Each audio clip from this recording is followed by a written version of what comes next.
Get out of here. How do you tell your own wife she doesn't belong beside you while cameras are flashing and the doors to power are wide open? Marcus said it anyway. Naomi, not here, he whispered sharply, already moving, already shaking hands, already smiling as if nothing was wrong. The ballroom doors behind them swung shut with a heavy thud, sealing in music, laughter, and the kind of wealth that smelled like polished glass and expensive perfume. Naomi stopped walking. "What do you mean, not here?" she asked, her voice low but steady. Marcus didn't face her. He couldn't. He adjusted his cufflinks, straightened his shoulders, and nodded at a passing executive like a man who owned the night. "The VIP table is full. Board members. Investors. Media people." He finally looked at her, eyes sharp with warning. "It's important. If you're already hooked by Marcus and Naomi, pause and hit the like button and subscribe so you don't miss how this unfolds." Naomi followed his gaze to the front of the room. The long table glowed beneath chandeliers, each seat marked with a name card.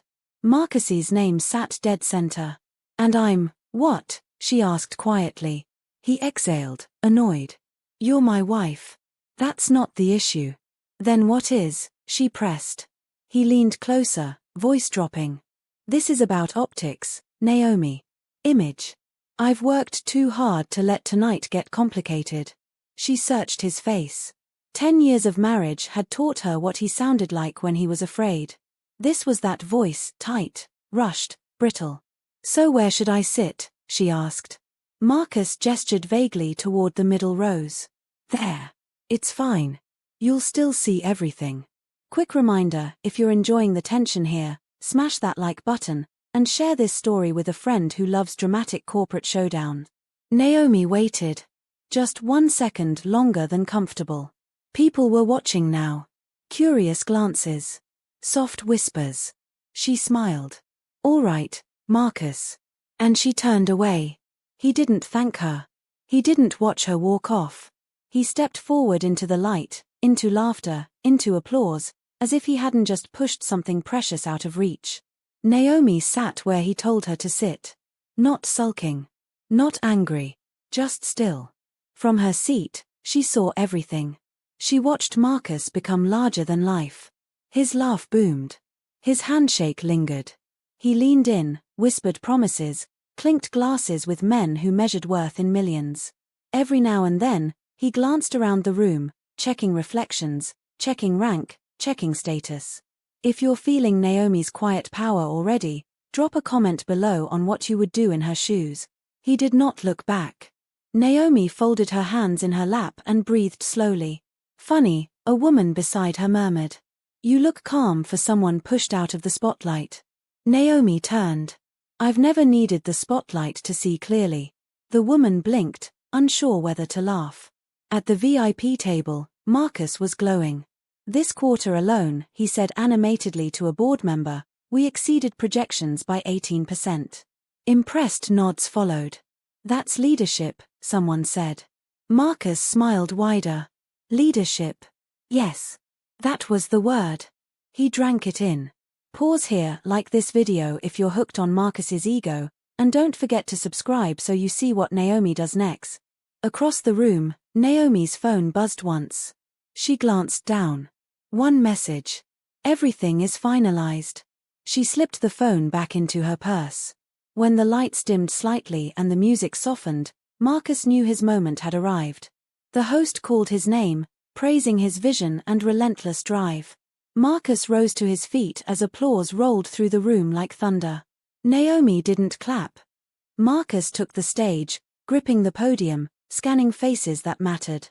"Tonight," he began, voice confident, "is about growth. About sacrifice. About knowing when to step forward and claim the future." He spoke of sleepless nights, of ambition, of steering the company through storms. He spoke as if he had carried everything alone. Naomi listened, expression unreadable. "And I promise you," Marcus said, lifting his chin, "the best days of this company are ahead." The applause was loud. Sustained. Addictive. Marcus stepped back, heart pounding with pride. Then the board chair stood. Thank you, Marcus, the chair said. Before dinner continues, there is one final announcement. The room stilled. Marcus relaxed.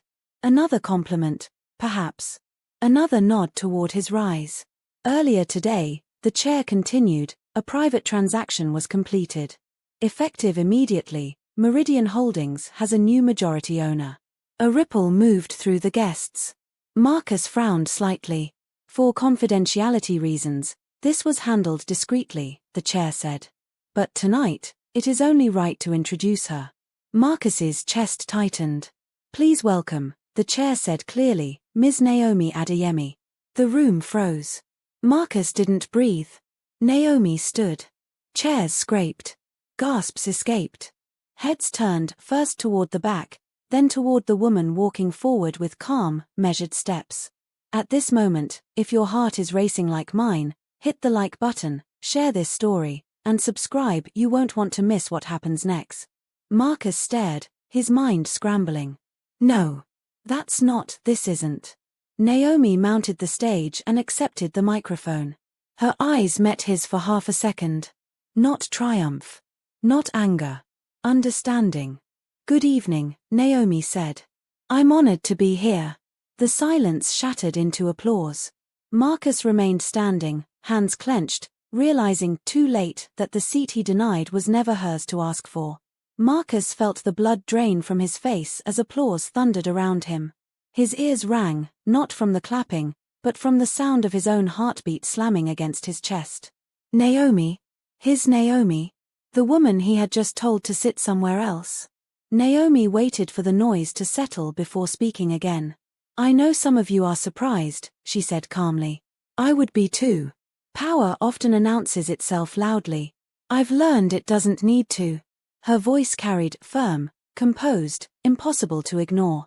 Marcus lowered himself back into his chair, legs weak. Around him, executives leaned away as if proximity itself could contaminate them. Just minutes ago, they had been nodding, praising, laughing with him. Now they were studying him. Quick. Pause and comment below. Would you have seen this coming if you were Marcus? And don't forget to hit like and subscribe while you think. Naomi continued. Meridian is entering a new chapter. One where leadership is measured not only by results, but by respect. Her eyes swept the room, then returned to Marcus. He felt exposed. Seen. If you're on the edge of your seat right now, share this video with a friend who loves drama. You'll thank me later. He remembered the late nights she'd stepped out to take calls. The documents she'd asked him to sign without explanation. The way she'd listened when he talked about the company, really listened, asking questions he never bothered to answer fully. He had thought she was being supportive. Naomi finished her remarks and handed the microphone back. The board chair shook her hand. Cameras flashed. Marcus forced himself to approach her. Naomi, he said hoarsely. Why didn't you tell me? She looked at him for a long moment. Would it have changed how you treated me tonight? He opened his mouth. Closed it. I didn't want to embarrass you, he tried. I was protecting us. No, she said gently. You were protecting yourself. Don't forget, everyone watching, hit like, subscribe, and comment your thoughts before we finish this epic finale.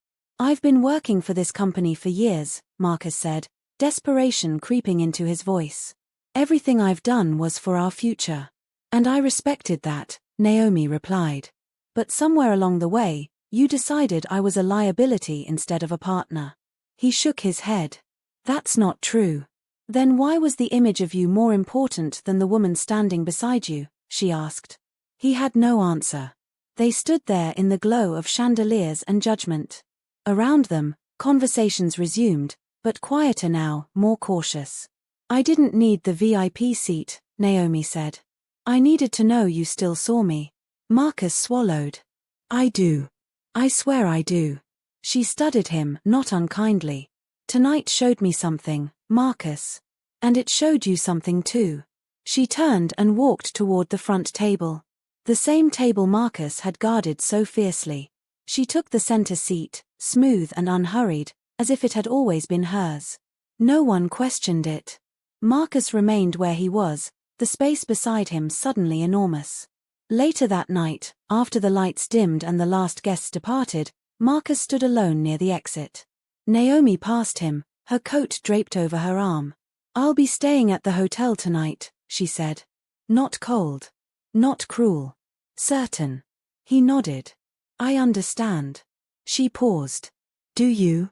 He watched her walk away, heels clicking softly against marble. For the first time, the silence wasn't empty. It was loud with realization. Marcus stepped outside into the cool night air, the city lights blurring as his vision burned. He finally understood what he had lost in the moment he thought he was winning. Not a seat, but her trust. And no amount of power could buy that back. If you loved this story, hit the like button, comment your thoughts, share this video, and subscribe for more unforgettable stories like this.